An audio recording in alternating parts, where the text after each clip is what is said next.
out the Wavytalk mini curler. It is about 13 inches. The barrel is about 6 inches. This is about ½ inch. It's for these baby little ringlet curls. So I have gone ahead and the full controls are here. Here's your power button, and you can control up and down for the temperature. And then you have your lock button on the side as well. So we're just gonna wrap it.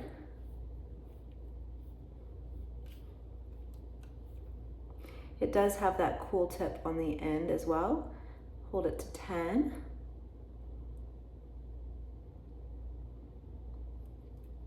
And, oh, wow.